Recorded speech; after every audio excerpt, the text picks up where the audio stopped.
नमस्कार, आप देख रहे हैं डीटीवी भारत और मैं हूं आपके साथ सृष्टि श्रीवास्तव। बिहार में विधानसभा की 2 सीटों पर उपचुनाव होने वाला है, तारापुर और कुशेश्वर स्थान। सभी राजनीतिक दल इसमें लगे हुए हैं, लेकिन एक सवाल ये उठता है कि जो दम तेजस्वी यादव लगा रहे हैं वो किसी और में नहीं दिख रहा है। हमारे साथ हमारे सहयोगी निर्भय हैं। निर्भय, आपसे बात होगी कुछ राजनीतिक मुद्दों पर और विधानसभा के उपचुनाव को लेकर ज़्यादा बातें होगी। सवाल सबसे पहले मेरा आपसे यही रहेगा कि तेजस्वी जितना दमखम लगा रहे हैं, उनके सामने कोई टिक पाएगा या नहीं? क्या राजद की जीत पक्की हो गई है? देखिए, राजद की जीत पक्की होगी या नहीं होगी ये ना आप कह सकती हैं ना हम कह सकते हैं, क्योंकि चुनाव जो समीकरण होते हैं और जिस तरीके के माहौल होते हैं, जिस तरीके की स्थितियां होती हैं, बखूबी वो रातों रात भी बदल जाते हैं। वोटर को पहचान पाना इतना आसान नहीं है, लेकिन ये ज़रूर है कि जिस तरीके का माहौल दिखता है वो ज़रूर एक हौसला देता है। और ऐसे में तेजस्वी यादव ने जो दमखम दिखाई है, बखूबी ये दमखम ज़रूरी भी है तेजस्वी के लिए, क्योंकि जिस तरीके से जो लिस्ट की बात की जाए, सबसे पहले एक बार फिर से चलते हैं उसी लिस्ट पर। स्टार प्रचारकों की लिस्ट, लालू प्रसाद यादव का नाम होना, उसके बाद और परिवार के कई लोगों का नाम होना, कई सवाल खड़े कर रहे थे। लेकिन जो आरोप तेजस्वी पर लगातार लगते आए हैं, एक तरफ उनके भाई को छोड़ने का आरोप, दूसरी तरफ महागठबंधन का साथ छोड़ने का आरोप। देखिए, अगर तेजस्वी यादव ये फैसले ले रहे हैं कि हमने महागठबंधन छोड़ दिया या महागठबंधन के नियमों को वो पालन नहीं कर रहे हैं, तो उसके पीछे कई कारण हो सकते हैं। सभी पार्टियां जो होती हैं वो अपने अपने स्तर से ज़मीनी स्तर पर सर्वे करती हैं। आप देख लीजिएगा कि लड़ाई की अगर बात की जाए तो जेडीयू है, कांग्रेस है, राजद है, इसके अलावा ये लोजपा रामविलास है भी। तो चार पार्टियां अभी बड़ी पार्टियों के तौर पर अगर देख सकते हैं इस चुनाव में। लेकिन लड़ाई किससे है ये अब तक समझ में नहीं आ रहा है। हालांकि समझ में अगर बात की जाए तो तारापुर सीट के बारे में हम कह लें तो तारापुर सीट में लगभग ये तय है कि जेडीयू और आरजेडी के बीच ही लड़ाई है। आपने यहाँ कहा कि लड़ाई किसके बीच है ये नहीं पता है, तो एक सवाल और रहेगा मेरा, क्या युवा के बीच फाइट नहीं हो रही है? चिराग पासवान भी युवा है, इधर कन्हैया कुमार जो आने वाले हैं वो भी युवा है, तेजस्वी यादव भी युवा है, तो इस बार युवा की फाइट ज़्यादा देखने को मिल रही है। देखिए, प्रचार में युवा की फाइट दिख रही है, लेकिन जो समीकरण जनता बनाती है, जो समीकरण जनता के मन में चलता है या जो समीकरण सीटों पर चलता है, वो फिलहाल असर युवा का नहीं कर रहा है, वो फिलहाल असर पार्टी का कर रहा है। और ऐसे में जेडीयू ने जो प्रत्याशी उतारे हैं, बखूबी वहाँ की जो सीटें रही हैं, जो स्थितियाँ रही हैं, हम और जो डीटीवी भारत ने जो देखा है अब तक, क्योंकि हमारे सहयोगी भी लगातार वहाँ पर डटे हुए हैं, वहाँ जो इलाके का हाल अगर देखा आपने तो वहाँ लोग विकास के नाम पर, और अगर विधानसभा चुनाव की बात की जाए तो जहाँ एक तरफ जेडीयू कह रही है कि हम विकास के मुद्दे पर काम करेंगे, विकास के मुद्दे पर ही वोट मांगेंगे, तो दूसरी तरफ बदलाव की बयार लेकर के तेजस्वी पहुंच रहे हैं। 3 दिनों का जो तेजस्वी का सफर था, बखूबी आपने भी देखा, हमने भी देखा किस तरीके से जनता का समर्थन मिला, कई नुक्कड़ सभाएं भी की, और इन सारी सभाओं में एक उम्मीदें जरूर दिखी हैं। उम्मीदों के साथ साथ अगर जो हमने देखा, जो वहाँ जो हमारे सहयोगी गए और जिस तरीके से लोगों का मूड जो देखा, लोगों से बातचीत की, बखूबी लोग ये जरूर कह रहे हैं कि बदलाव की ज़रूरत है। बदलाव कई मायनों में हो सकते हैं। एक बदलाव लोगों ने इसलिए सोचा है क्योंकि जेडीयू का जो प्रत्याशी है लोग उससे संतुष्ट नहीं है। लोगों ने साफ ये कहा कि इससे पहले जो वहाँ पर प्रत्याशी थे, दिवंगत नेता पूर्व शिक्षा मंत्री मेवालाल चौधरी थे, वो अच्छे नेता थे और इसीलिए जनता ने उनको समर्थन किया, जेडीयू को वहाँ पर बढ़त मिली, जीत हुई। लेकिन अभी जो वर्तमान में अगर एनडीए की तरफ से जो प्रत्याशी हैं लोग उनको नकार रहे हैं, ऐसा लोगों से हमने जो सुना है कहते हुए, हम उसके बारे में बात कर रहे हैं। एक सवाल और रहेगा कि कांग्रेस का डंका बड़ा बज रहा था कन्हैया कुमार के आने से पहले ही। कांग्रेस कह रही थी राजद को अपनी सीट हटानी होगी क्योंकि वो हमारी परंपरागत सीट है, हम इस पे लड़ने वाले हैं, राजद हटा ले। तो ऐसा लग रहा था कि कांग्रेस भी दमखम लगा के लड़ेगी राजद से। लेकिन कन्हैया कुमार का जो लिस्ट आया है और तेजस्वी यादव का जो लिस्ट आया, उससे ये दिख रहा है कि कहीं कन्हैया कुमार डर तो नहीं रहे हैं तेजस्वी से। देखिए, डर की बात हम नहीं कहेंगे, लेकिन जो शेड्यूल तैयार हुए हैं स्टार प्रचारकों की, उस लिस्ट में जो तस्वीरें दिखी है बखूबी अलग दिख रही है सभी नेताओं की। चिराग पासवान भी कुशेश्वर स्थान में थे, लेकिन उसके यानी कि तेजस्वी यादव जैसे ही वहां पहुंचते हैं उसके अगले दिन चिराग पासवान उस इलाके से निकल जाते हैं। तेजस्वी यादव अगर तारापुर में रहते हैं तो उस वक्त तक कोई नहीं जाता है। और तेजस्वी की एक चीज़ देखिए कि तेजस्वी रुक रहे हैं, बजाते रात में भी लोगों से बातचीत कर रहे हैं, स्थानीय नेता जो हैं रात में भी उनसे मिल पा रहे हैं। तो 3 दिनों तक तारापुर में रहे तेजस्वी यादव। 3 दिनों के बाद जो उनका अगला शेड्यूल था, उस शेड्यूल के अनुसार वो कुशेश्वर स्थान गए। कुशेश्वर स्थान में बने हुए हैं, अभी भी वो चुनाव प्रचार कर रहे हैं और मुद्दों पर बात कर रहे हैं। हमने उनके जो कई ट्विटर देखे हैं, उनके कई पोस्ट देखे हैं, चाहे उनका पोस्ट हो या राष्ट्रीय जनता दल के ट्विटर हैंडल से जो पोस्ट की जा रही हो। बुजुर्ग से भी बात कर रहे हैं। बिल्कुल, कई लोगों से बात की, सिर्फ एक बुजुर्ग से ही नहीं बल्कि कई लोगों से बातचीत की।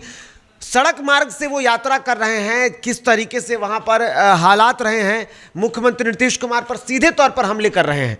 हमले वो विकास के नाम पर कर रहे हैं। सड़कें जो हैं वो टूटी हुई दिख रही हैं, उसी रास्ते से वो सफ़र कर रहे हैं और बाज़ाब्ते आरजेडी के पेज से ट्वीट हो रहे हैं, वो सारी तस्वीरें ट्वीट हो रही हैं। इसके अलावा आप देखेंगे कि ये तेजस्वी यादव के ट्वीट से भी लगातार वो ट्वीट हो रही हैं।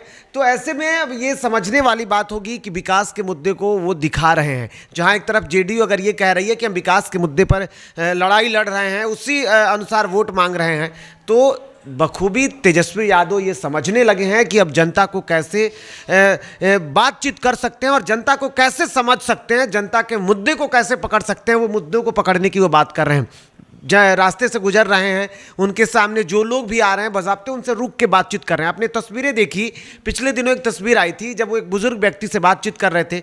उस बुजुर्ग को बखूबी पता है कि तेजस्वी यादव कौन है, यानी कि अब जन जन तक वो अपनी पहचान बनाने लगे हैं। लालू प्रसाद यादव जिस तरीके से अपने एक अलग रूप, एक अलग अंदाज के लिए जाने जाते थे, अब तेजस्वी ने भी वो रूप पकड़ लिया और बखूबी उसको भी अब वो भुनाने में जुट गए हैं। जिस तरीके से पिछले दिनों उन्होंने मछली बझाई तारापुर में, वो काफ़ी सुर्खियों में रही। वो धान के खेत में घूमते हैं वहाँ, और एक कॉमन फोटो यानी कि लालू प्रसाद यादव का एक पुराना तस्वीर और तेजस्वी यादव का, माफ कीजिएगा, तेजस्वी यादव की एक तस्वीर लगातार वायरल भी हुई। तो ये कह सकते हैं कि कुल मिलाकर के अब जनता के मूड को समझने लगे हैं और जो तस्वीर तेजस्वी यादव देख रहे हैं, जो फील्डिंग चल रही है, जो राजद की तैयारी है, इन सारे परिणाम को अगर वो अपने अनुसार, शायद मुझे लगता है ऐसा कि वो अगर अपने अनुसार देख रहे होंगे तो बखूबी उन्हें उम्मीद है कि ये दोनों सीटें उनके खाते में जा रही है। इसीलिए ये उम्मीद उनकी बढ़ती जा रही है। जो उनका प्रचार है, आपने देखा कि विधानसभा के भवन का 100 साल पूरा हुआ, कई बड़े लोग आए, राष्ट्रपति भी आए, लेकिन उन्होंने इस चुनाव को ही अहमियत दी। उन्होंने जनसंपर्क को ही बड़ा समझा, लोगों के बीच में जाने को ही महत्वपूर्ण समझा और वो कर रहे हैं और इसका असर भी उनको मिलेगा। क्योंकि और आपने एक पहले सवाल किया था, युवा चेहरा असर नहीं कर रहा है। ये देखा जाए तो कन्हैया को उतार देना, जिग्नेश मेवानी, हार्दिक पटेल को उतार देना, चिराग पासवान अपने स्तर से जरूर कोशिश कर रहे हैं, लेकिन अगर समीकरणों को देखा जाए, आम चुनाव के दौरान की जब तस्वीरें थी तो बखूबी आपने देखा कि चिराग पासवान ने जो नुकसान पहुंचाई वो आरजेडी को नहीं बल्कि जेडीयू को नुकसान पहुंचाई अधिकतर। और मुझे लगता है कि इस बार भी जो उनकी तैयारी है, जो उनकी रणनीति होगी, बखूबी वो सीधे तौर पर हमला जो है वो मुख्यमंत्री नीतीश कुमार पर कर रहे हैं। वो तेजस्वी यादव पर कहीं भी हमला करते हुए नहीं दिखे हैं। तो समीकरण तो ये तय है कि जेडीयू को नुकसान पहुंचाने के लिए चिराग पासवान ने दोनों ही सीटों पर कुशेश्वर स्थान और तारापुर में अपने प्रत्याशी उतारे हैं। लेकिन जो तेजस्वी समझ रहे हैं, बखूबी तेजस्वी को ये अब लगभग समझ में आने लगा है कि जनता का जो मूड है बदलाव के मूड में है। लालटेन को इस बार लोग चुनने वाले हैं और यही वो जोश, ये खरोश दिख रहा है। लेकिन एक और आपने सवाल कहा कि युवा चेहरे और उसके बाद कहा कि सफ़र। देखिए, मुझे जहाँ तक लग रहा है, जो शेड्यूल से मैं समझ पा रहा हूँ या जो मेरी समझ है उसके अनुसार अगर देखें तो कुशेश्वर स्थान जो सीट है, बखूबी कुशेश्वर स्थान के ही दम पर कांग्रेस आगे बढ़ना चाहती है। ये भले ही अब बिहार के जो प्रदेश प्रभारी हैं उन्होंने कह दिया कि महागठबंधन खत्म हो गई है, अब कोई हमारे दोस्ती नहीं रही, हम दोनों ही सीटों पर दमखम से लड़ेंगे, लेकिन लड़ाई कांग्रेस कुशेश्वर स्थान पर ही करना चाहती है। क्योंकि जो चेहरा बन करके कन्हैया कुमार आ रहे हैं, जो चेहरा बन के जिग्नेश मेवानी आ रहे हैं, जो चेहरा बन के हार्दिक पटेल आ रहे हैं, तो मुझे लगता है सृष्टि कि ये सिर्फ दिखावे के लिए वो तारापुर जा रहे हैं। क्योंकि अगर हमने उनके शेड्यूल को देखा है, उस शेड्यूल में आप देखिएगा कि महज 4 से 5 घंटे ही कन्हैया, जिग्नेश और हार्दिक ये लोग तारापुर में दे रहे हैं, बाकी सभी वक्त ये कुशेश्वर स्थान में दे रहे हैं। तो कांग्रेस को भी ये बखूबी पता है कि कुशेश्वर स्थान मेरा सीट हो सकता है, वहाँ हम जीतेंगे। हाँ, ये जरूर है कि इन सारे स्टार प्रचारकों और जो बड़े चेहरे हैं, इन चेहरों में अब तक जेडीयू अपने स्तर से भले ही जमीनी स्तर पर कोशिश जरूर कर रही हो, लेकिन जो अगर सुर्खियां बटोर रहे हैं वो तेजस्वी यादव हैं, वो चिराग भी दिख रहे हैं, क्योंकि जिस तरीके से चिराग पूरे बारिश में जनता के बीच में पहुंच जाते हैं, अगले दिन उनकी तबीयत भी बिगड़ जाती है क्योंकि वो दिन भर बारिश में भीगते हैं, वो सफ़र करते हैं, नाव से यात्रा करते हैं और ये खुद खुल कर के आके मुख्यमंत्री नीतीश कुमार के विकास पर सवाल करते हैं कि यही वो विकास है जब उन्हें नाव से यात्रा करनी पड़ती है। तेजस्वी यादव मुख्यमंत्री नीतीश कुमार पर हमले बोल रहे हैं। तो देखिए, चारों तरफ से अगर आप कुर्सी पर हैं तो जवाबदेही आपसे ही बनती है और ये मुश्किल होगा। निर्भय, जैसे आपने कहा कि कन्हैया कुमार और तेजस्वी यादव जो है दोनों आमने सामने नहीं दिखेंगे, कन्हैया ज़्यादा देर टाइम व्यक्त करेंगे ही नहीं, लेकिन ऐसा नहीं है कि कहीं चिराग पासवान भी तेजस्वी यादव से डर रहे हैं? क्योंकि कभी अगर तेजस्वी यादव पहुँचते कुशेश्वर थान तो चिराग वहाँ से निकल लेते हैं। देखिए, डरने की बात नहीं है और डरने का सवाल भी नहीं उठता है, क्योंकि जो पिछले दिनों की जो तस्वीरें दिखी है, आपको याद होगा कि कुछ दिनों पहले ही चिराग पासवान तेजस्वी यादव के घर पर गए थे मुलाकात करने, और वो भले ही वो कार्यक्रम के दौरान जब उनके पिता का श्राद्ध जो वर्षी थी उस पर वो उन्हें निमंत्रण देने गए थे, लेकिन द्वेष नहीं दिखा था दोनों ही नेताओं में, क्योंकि दिख जाती है कई सारी चीज़ें, क्योंकि कहते हैं ना, कैमरा जो होता है ना, इसकी आंखें बहुत मजबूत होती है, बहुत स्ट्रांग होती है, वो पढ़ लेती है सबको, आपके अंदर क्या चल रहा है, आपके चेहरे पर क्या चल रहा है, ये पढ़ लेती है। और ऐसे में जिस तरीके से हमने कैमरे की नज़र से देखा था, तो चिराग और तेजस्वी के बीच में जब तेजस्वी यादव को निमंत्रण देने के बाद चिराग पासवान राबड़ी आवाज से बाहर आए थे, तो दोनों ने ही मीडिया के सामने बातें की थी, तो उस दौरान वो नाराजगी नहीं दिखी थी, क्योंकि जो नाराजगी दिखनी चाहिए, अगर मन में द्वेष होता दोनों नेताओं के बीच में तो वो दिखता, लेकिन वो नहीं थी। तो ऐसे में कभी चिराग पासवान के लिए तेजस्वी यादव निशाना नहीं थे, और ना ही डरने की अगर बात करते हैं तो डरने वाली कोई बात ही नहीं है, क्योंकि तेजस्वी को भी पता है कि चिराग उनको कहीं परेशान नहीं कर रहे हैं, और चिराग को भी ये पता है कि तेजस्वी उनके लिए कहीं मुश्किल खड़ा नहीं कर रहे हैं। तो ऐसे में डरने वाली बात नहीं है। हाँ, ये जरूर है कि आपने जो कहा कि कन्हैया डर रहे हैं, देखिए, कन्हैया कुमार ने जब कांग्रेस का दामन थामा था तभी से ये सारी सुगबुगाहट शुरू हुई थी कि महागठबंधन अब एक नहीं रहेंगे। ठीक है, डर इस बात का है, या कहा जा रहा है, जो कई सारी बातें सामने आई, इसमें यह कहा गया कि कन्हैया कुमार के आने के बाद कहीं ना कहीं राजद को यह लगने लगा था कि तेजस्वी यादव के लिए मुश्किल खड़ा हो सकते हैं।